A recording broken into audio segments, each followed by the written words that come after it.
Hola, ¿qué tal? Otra vez aquí con ustedes desde Radio Faro para contar otra historia de la historia puta de Canarias. Desde Radio Faro para el mundo, ¿eh? De Radio Faro para el mundo, que sabemos que hay gente por ahí en esas tierras para afuera.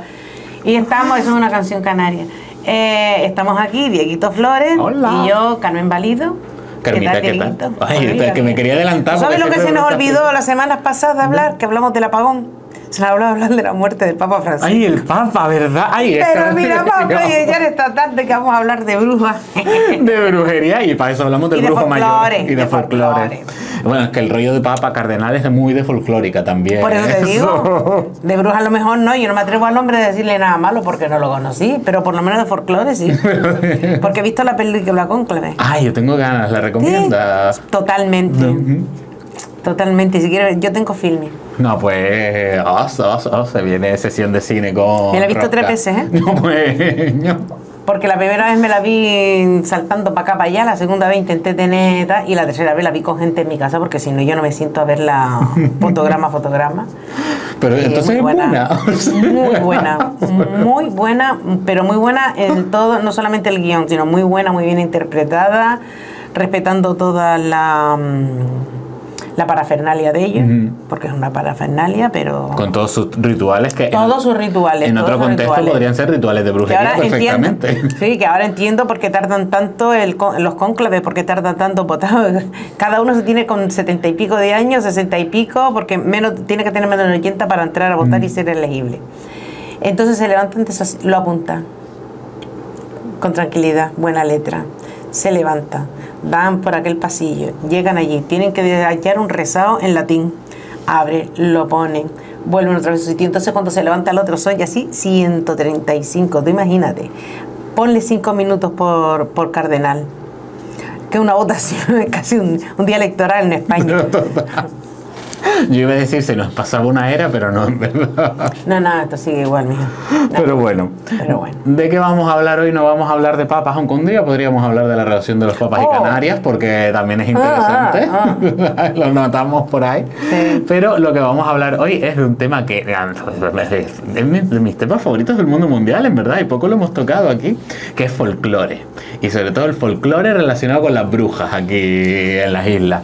Ya hemos hecho en nosotros capítulos... El folclore es todo lo relacionado con el pueblo y su cultura, no solamente los bailes. No. O sea, ¿qué historias se cuentan? ¿Qué tradiciones hay? ¿Cómo se cuentan? ¿En qué época de su historia? ¿Cuáles son las supersticiones que salen a raíz de esto? Porque claro, todo eso lo que te explica es cómo el pueblo ve el mundo, cómo... Y cómo interpreta lo que viven, porque no tiene otra manera de explicarlo. Entonces, nosotros les hicimos hace un flash, porque no me acuerdo cuánto, pero fue de los primeros capítulos, una introducción a la brujería, que era sobre la historia de mujeres reales acusadas de brujería. Sobre todo las moriscas, las que venían de origen del norte de África. Sí, pero no hemos explicado nunca ritos de brujas y cosas de estas. Bueno, eso... Que tampoco hay muchos, ¿eh? Bueno, sí explicamos uno. Explicamos como algunos conjuros de amor y adivinación. Sí. Si a alguien le funciona, avise. No había dicho nada, con lo cual o no lo probaron o todavía lo están disfrutando, si le salió bien. Sí, te le salió bien. ¿Qué toca hoy? Puedes hablar de cómo todo eso que en un momento fue realidad, que fueron gente acusada de brujas, todo esto, cómo acabó transmitiéndose en la tradición oral y además por qué se van mezclando las cosas que dice la gente y bueno, cómo el folclore refleja la figura de la bruja. ¿Qué pasa con esto? Que aquí hay muchas curiosidades. Yo voy a empezar, por ejemplo, hablando de cómo me contaban a mí de pequeño, porque como yo le he contado mucho, yo soy originariamente de Fuerteventura y allí es muy común, típico, los cuentos de brujas, leyendas de brujas por todos lados, de otro tipo también. Bueno, incluso allí, cerca del instituto donde iba yo, que era la Oliva, está el pueblo de Tindaya, que desde mi instituto se veía la montaña de Tindaya. Y allí, por ejemplo, en Fuerteventura, para los que sean de fuera, Tindaya es el pueblo que tiene fama de brujas, que aquí en Gran Canaria, ¿cuál es, Carmita? Ingenietelde. Las tertenses y las ingenienses. El barranco que está en medio, sobre todo el barranco del Draguillo, ¿no? No. El dragón. Ay, Dios, qué ida de Baifo ahora más grande. Espérense que lo vamos a buscar. Ay, que yo soy de Carrizal. Ay. Pero bueno, ¿qué sitios tienen eso? La gran fama de bruja aquí es esa zona que está en Telde, que además muchos de los cuentos se sitúan por lo visto en medio de ese barranco que separa los dos municipios. En Fuerteventura, en este caso, es el pueblo de Tindaya, que tiene el de fama de brujas, y se cuentan pues muchos cuentos de brujas. Los cuentos de brujas... Barranco Guayadeque. Barranco Guayadeque. No, ese es el de Güemes Ingenio. ¿Y por qué me sale aquí? El Draguillo. El Draguillo, Barranco el Draguillo. El Draguillo. Y el de Dragonal es el de Las Palmas, ahora que caigo. Bueno, cortamos esto. Ya está. ¿Cómo es cómo se presenta la bruja en la tradición oral en Canarias?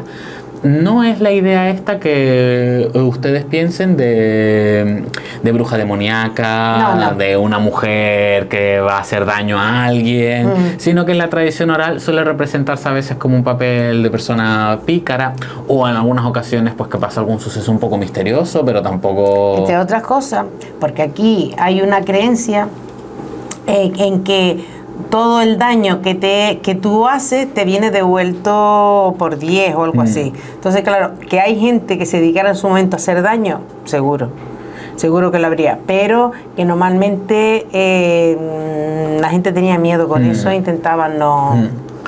Entonces, ¿qué se cuenta, por ejemplo? Bueno, hay una cosa muy curiosa que a todos nosotros nos dicen en Fuerteventura, eso, Tindaya, pueblo de brujas. Luego les voy a contar un par de cuentos para que vean cómo los cuentos reflejan la sociedad del momento, además, que suelen transmitirse mucho en la tradición oral.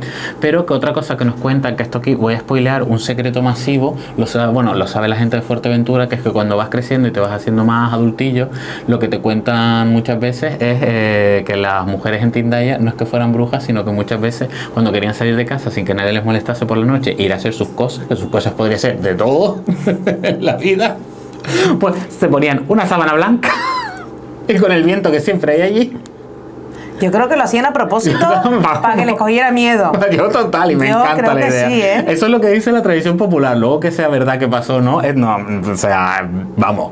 No hay ni media prueba que diga que eso alguna vez pasó. No hay nada escrito. Todo lo que vamos a hablar hoy no hay nada escrito. Nada escrito. Todo esto es los cuentos, leyendas que nos han contado nosotros o que hemos ido encontrando por ahí.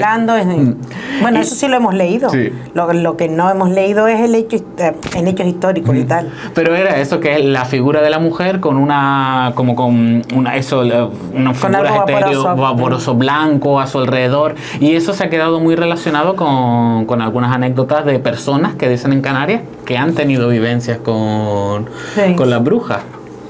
¿Tú tienes alguna en concreto? Yo sí tengo, pero no que he vivido yo. Mi padre contaba una historia que le había pasado a su padre, que yo no lo conocía, murió cuando mi padre joven.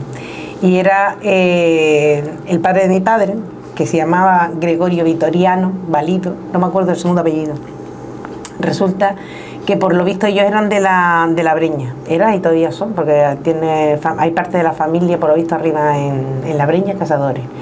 Y ellos bajaban de la Breña a Telde, al mercado de Telde, de madrugada, a llevar verduras y lo que se cosechaba, se cultivaba por allí, y luego lo cambiaban en el mercado o lo vendían y vuelta para arriba. Y por lo visto parece que mi abuelo, yo les voy a contar lo que contaba mi padre, pero yo creo que esto tiene una explicación lógica, ¿eh? Resulta que mi abuelo dice que una noche no llegó a la casa, y entonces cuando llega y él le cuenta a mi abuelo, mis tíos y mi padre eran pequeños, y él cuenta que por lo visto subiendo de Telde para arriba, para la Breña, no sé si era el barranco de Tesén, dice que claro, aquello era muy hondo, muy oscuro y tal, y hay partes de ese barranco pasando a Magullo que yo me imagino que hoy no, y está todo construido, pero en aquella época me da a mí que tuvo que ser. Y subiendo por los Magullos para arriba, llega a un barranco que no sé, igual puede ser hasta el barranco de... ahora no me acuerdo el nombre, pero bueno, que resulta que de buenas a primeras se le hace de noche el barranco, se le pone todo oscuro, se supone momentos antes era de día, se le oscurece todo, se le pone todo oscuro y él se ve solo en mitad de un escampado, en mitad de un barranco, que se supone que son así enormes. Se le despeja todo y entonces aparecen alrededor de él un coro de mujeres cantando desnudas de cintura para arriba. Que él supuso, claro, en aquella época que se desnudaba de cintura para arriba, era que estaban locas. Él supuso que eran brujas y entonces dice que él con el naife que tenía en la cintura hizo una cruz en el suelo, pinchó en medio de la cruz y que en ese momento se le despejó todo y él cayó al suelo y que amaneció por allí al día siguiente, con el día radiante y todo eso. Yo lo que pienso es que él se había cogido tremenda moña bajo en tele, que la durmió a mitad del barranco y como no sabía decirle a mi abuela que no había ido para arriba porque estaba borracho, porque sabía que mi abuela iba a coger el lomo, se inventó eso porque... Porque era una historia flipante. Porque era una historia flipante, porque dice que la pilló. Mi abuela dice que le preguntaba, ¿pero tú la conociste? Y dice, no, yo no conocía ninguna, y además que iba a conocer si no podía verla bien, porque por lo visto había bruma, no sé qué, como que ellas, pero estaban como intentando. Yo sinceramente, o eso, o que se había comido unas setas, algo fue que no... Que lo de las setas nunca hay que descartarlo, pero esto tiene un punto súper interesante. Usando, ¿no? Y también las mujeres que aparecían embarazadas, que decía que habían ido a Cuba a ver al... Eso toca otra. Entonces, ¿qué es lo que pasa? Que muchas veces, como esto era lo que se contaba y lo que andaba, el andancio, que se le llamaba, pues ellas también se aprovechaban muchas veces de eso para poder justificar sus historias, y mi abuelo también lo justificó. Sí. Yo estoy segura que, vamos... Y entonces, aquí es que encontramos en lo que acaba de contar Carmita, que en la tradición oral de Canarias hay una cosa curiosa, que es que tienes como cuentos que cuentan hombres, cuentos que cuentan mujeres, y a veces como que los que cuentan hombres van todos un poco en la línea esta de repente entré en un bucle de espacio temporal y llegué no sé lo que pasó. A las 7 de la mañana en lugar de a las 10 de la noche a casa. Claro, la justificación de la golfería... Pues no es la primera que se cuenta así. No, y hay montones. De desubicación de espacio-tiempo. Es muy común. Y luego tenemos algunas historias que cuentan muchas mujeres que también son muy curiosas, porque muchas que las cuentan que incluyen golferío, pero lo incluyen más en como una sexualidad más abierta. Entonces hay uno que a mí me contaban en Fuerteventura de pequeño, que a mí me fascinaba, que es que, fíjense ustedes lo que me contaban antes, que hoy en día esto no se lo cuentan ya los niños, pero que era que había una pareja que estaban de recién casados, ¿no? Y como recién casados, pues hacían las cosas por la noche. De recién casado. Y él se dormía antes que ella siempre, porque él entraba al sueño pronto. Pero una noche se despierta a mitad de la noche y cuando mueve el brazo para ver dónde estaba, para darle un cariñito a la mujer, no estaba en la cama. Se levanta. También te digo que pronto empezó ella, ¿eh?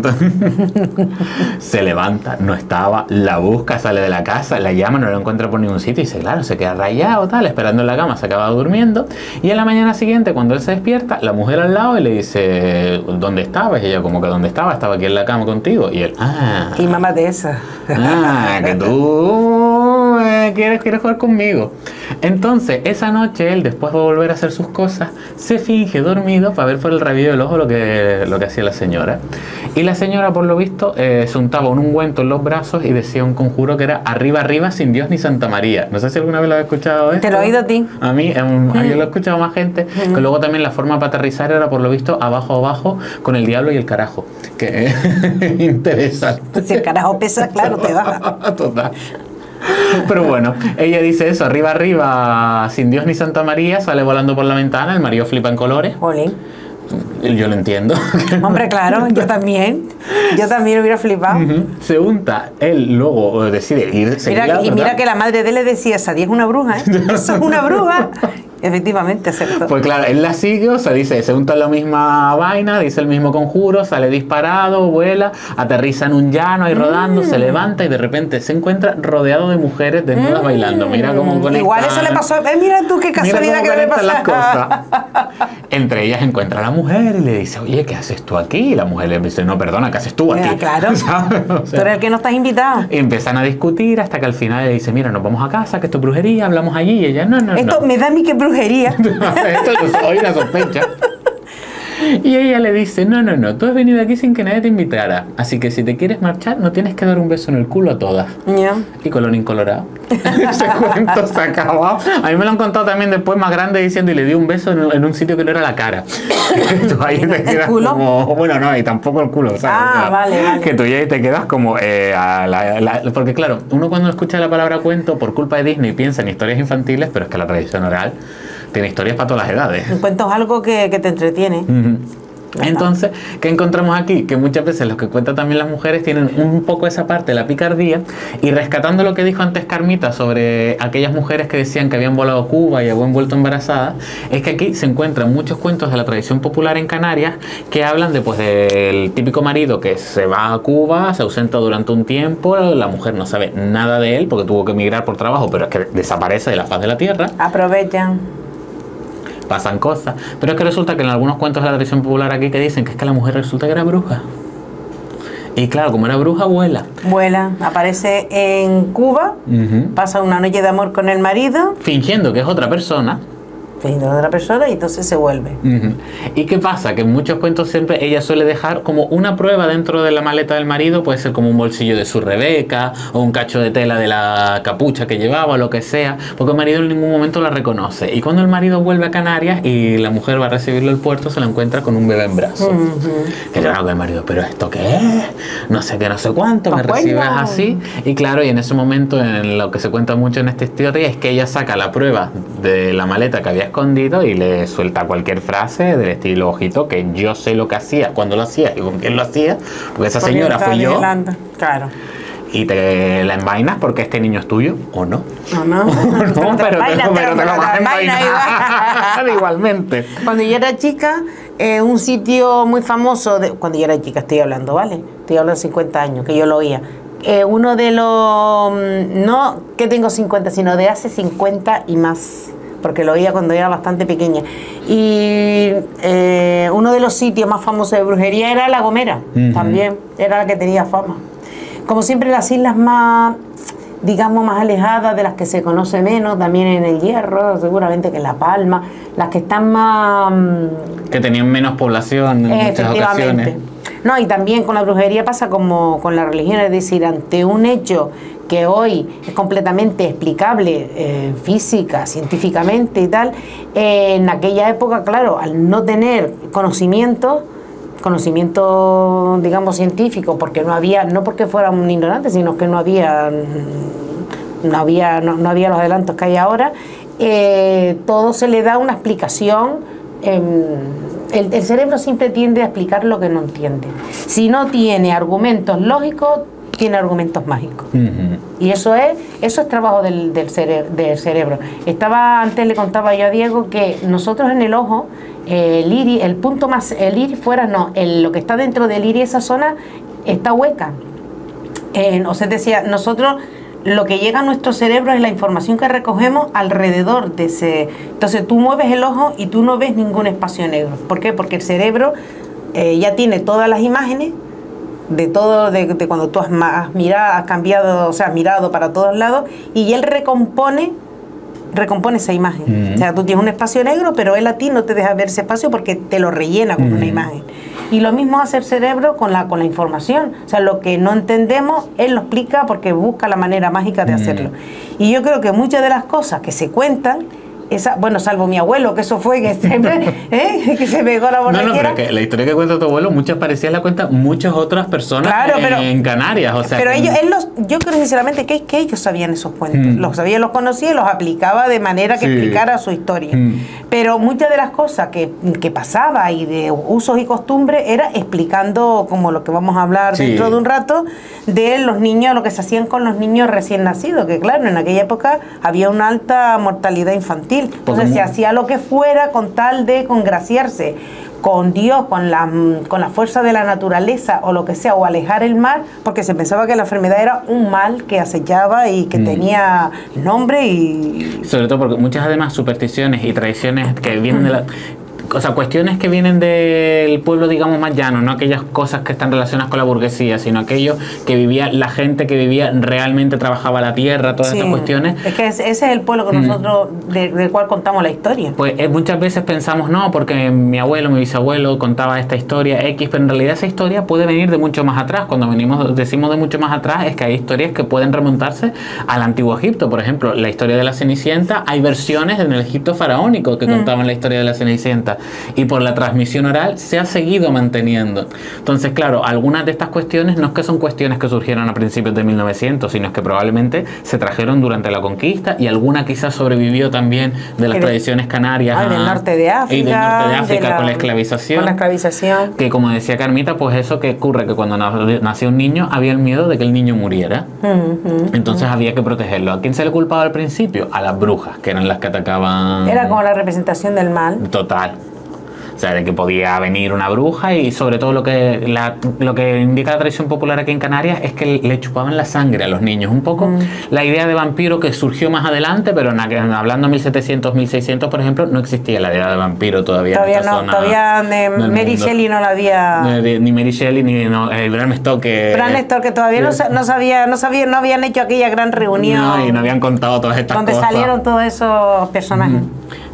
Y luego de pasar de proteger a los niños de las brujas, se va como cambiando esta idea. Parece ser, porque todo el mundo del folclore es también un mundo precioso pero complicado de investigar, que es protegerlos del mal de ojo también, que esto ya quizás nos suena más a ti también. Jolín, te digo, yo cuando era más joven, yo soy de las mayores de mis primos. Sí, creo que delante de mí hay dos, y somos bastantes. Y, perdón, a mí no me dejaban ver a mis primas y a mis primos hasta los 3 o 4 meses por lo menos, porque mi abuela decía que yo hacía mal de ojo. Porque era bruja. No, porque el mal de ojo no solamente se le aplica a la bruja, sino, como se decía antes, es que tiene mucha fuerza en la vista. Y no es eso, sino, yo qué sé, igual alguna vez estuve con un primo mío y el chiquillo me lo dejaron cuidar porque era de las más viejas, el chiquillo se puso malo y porque mi abuela encima... Mi abuela curaba el mal de ojo también. Santiguadora. Era santiguadora, sí. Que es otro mundo fascinante. Claro, no es el mismo de las brujas, por si hay alguna... No tiene nada que ver. Son personas además muy, muy cristianas generalmente. Sí. Se pegaba rezando toda la tarde. Sí. Pero bueno, ¿qué se hacía con los niños? Pues herramientas para protegerlos o de las brujas o posteriormente la idea del mal de ojo. Por ejemplo, ¿a ti lo de la pulserita roja te lo hicieron o te suena? Yo no sé si, seguro que me lo hicieron, pero yo lo vi toda la vida. Era, bueno, la pulserita roja, colgar, no era una pulsera, era un lazo rojo, perdón, o aquí en la blusa, o una, pero eso era para lipo, ahora me acabo de acordar. Lo del lipo, eso lo hacía mi abuelo también. Sí, lo de mojar una cosita de tal y ponérsela aquí. Y mi abuelo era de Chile. Pues mira, bueno, algo de eso me contó mi madre, no recuerdo muy bien cómo era, tengo que preguntarle. Pues el rojo, tener algo rojo, también te ponía un escapulario, a lo mejor por la parte de atrás de la blusa, y te ponía siempre algo rojo para que la gente no te mirara. Y luego también una cosa muy interesante que a mí me fascina es ponerles a los niños la ropa al revés, no sé si les suena, a los bebés, que era para protegerlos del mal de ojo o de las brujas, que a mí esto me encanta porque la ropa al revés del niño se convierte en un chaleco antibalas demoníaco. De repente, por la cara. Chicas, que la tela aquella que era, la que me tocó a mí en mi época era la de la tortuga, que era una tela, era un punto, ¿cómo se llamaba? Ahora no me acuerdo. Bueno. ¿Cómo se llamaba? Era un tipo de tela que salió, que no se arrugaba ni nada, y el nylon, era nylon y aquello de la tortuga, aquello era rompible, claro, si todavía hay ropa de mis hermanas de la tortuga todavía en mi casa, que la vimos hace años, se murió mi madre, imagínate, irrompible. Vamos, aquello era un chaleco antibalas, te lo puedo asegurar. De las de verdad y de las demoníacas, de las que tú quieras. Entonces tenemos muchas de estas tradiciones que incluidas esta, o a mí una que me fascina, que cuando me la contaron yo flipé, que era colocar debajo de la almohada de la criatura una tijera en forma de cruz. Eso no, para el niño se puede hacer daño. Claro, yo cuando eso lo escuché, que luego también me han dicho debajo de la cama. Ah, eso puede ser. Pero claro, que la tijera en forma de cruz, con mucha gente, claro, con la idea de esa cruz que recuerda al cristianismo, pues de esa manera puedes espantar el mal. Te digo una cosa, que con esto pasa como lo de los potajes, que hay una receta principal, pero luego cada casa hace el suyo. Pues igual esto también, los costumbres, cada casa después la adaptaba. Si alguno de ustedes tiene alguna de estas o conoce tal y nos la quiere compartir, nosotros, pues vamos, yo me flipo con estos rollos. Porque, antes que casi se me olvidaba, porque Carmita, para nuestra audiencia internacional, que nuestra audiencia internacional puede ser también de Móstoles, Claro, todo lo que salga de aquí. Usó la palabra naife para describir aquella anécdota en la que su abuelo hacía una cruz. Era un cuchillo. Un naife es un cuchillo, un tipo de cuchillo canario. Y claro, lo que aquí también hay muchas otras historias para combatir el momento en que aparecen las brujas o lo que sea, de hacer una cruz en el suelo y clavar en el medio el cuchillo, el knife, o también una tijera abierta en forma de cruz.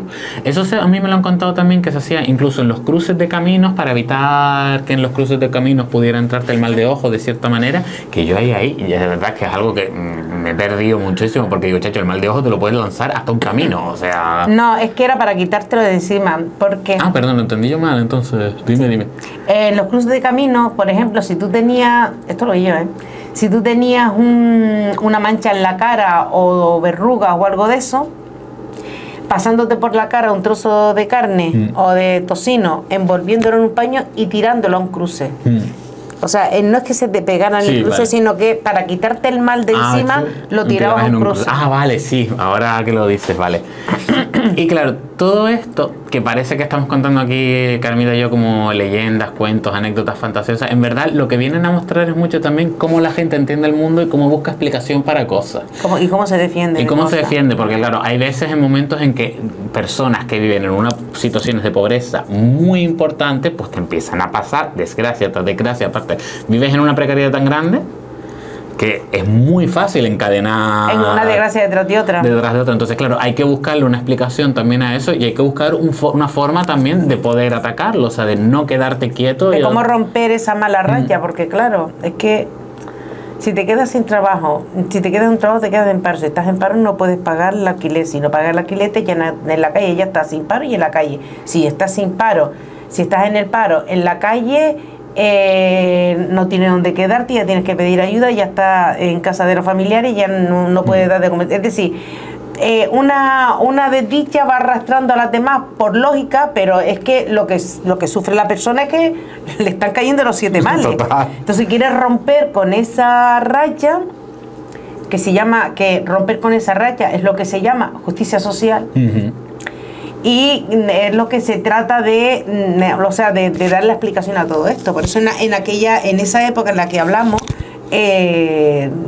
no había manera de cortar con esa racha, porque eran desgracia tras desgracia, no habían las herramientas sociales que puede haber ahora, y no hay las coberturas que hay ahora y las que para ayudar a la gente a salir para adelante. Pero lo súper claro, interesante es que esto lo que nos cuenta es que la gente aún así se resistía a aceptar esas situaciones.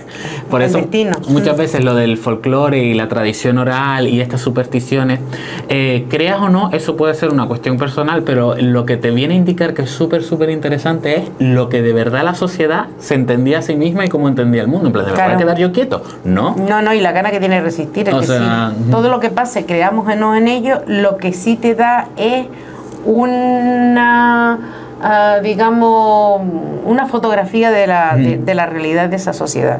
Como lo decíamos también en la época de cuando estamos hablando de hechizos y eso, estábamos hablando de que claro, en un sitio, en una época donde no había médicos, por supuesto, pero a lo mejor no habían aquí, no existía, porque no había nadie que hubiera estudiado esa carrera, porque no había quien accediera a esas posiciones donde no había medicina, donde no hay nada. La gente se agarraba a lo que sea, y se agarraba a curanderas, a hechiceras y a lo que hubiera. Y luego también está la otra parte de cómo algunos eventos sociales son tan grandes que incluso se reflejan en nuestra tradición oral. O sea, como por ejemplo la emigración de los canarios a Cuba por buscarse las lentejas fue tan potente, pues de la pobreza tan grande que hubo aquí, que acabó trasladándose a los cuentos de brujas, cuando son las mujeres las que se quedan abandonadas, y en la tradición popular esas mujeres consiguen un poco de justicia porque consiguen volar a Cuba, consiguen ver al marido y consiguen traerlo de vuelta otra vez, mientras que la realidad lo que contaba es que las mujeres muchas veces se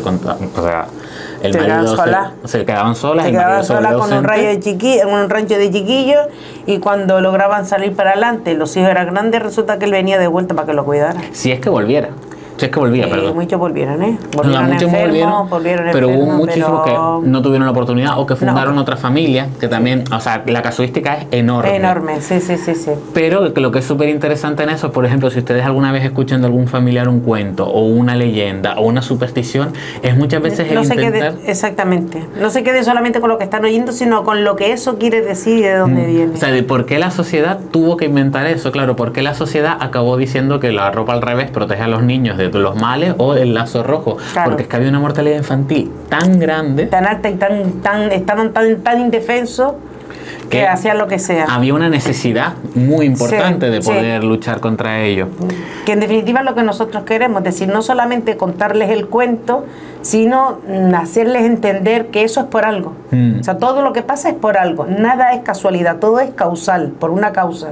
Y muchas veces es tan interesante saber por qué y el reflejo, y por qué se refleja así en la sociedad, que es lo que verdaderamente nos da conocimiento de lo que ha vivido nuestra gente de aquí para atrás, que casi el cuento, que es muy entretenido y tal, pero que también a veces para así reflexionar, es también igual de interesante. Súper, súper, vamos, a mí me encanta. Y con esto ya estamos llegando a este capítulo folclórico. Mágico folclórico. Mágico folclórico y inspirador para hacer un capítulo papal en el futuro. Ah, sí, sí. Tenemos que verlo porque hay relaciones de muchos papas con Sí, Canarias. sobre todo. Ya el primer intento de colonización fue de un papa que quiso liar la parda. Ya se le damos ahí la entradilla. Y muchísimas gracias a Radio Faro, como siempre, por dejarnos Sí. este espacio. Cualquier cosa que, como siempre, le decimos muchas veces comentarios, pero como tengan anécdotas o leyendas de brujas o de este rollo, Escríbanla, escríbanla. por favor, que nos da la vida Sí, esto. sí, sí. Y que pasen una feliz semana. Hasta la siguiente. Hasta la siguiente y buen cónclave.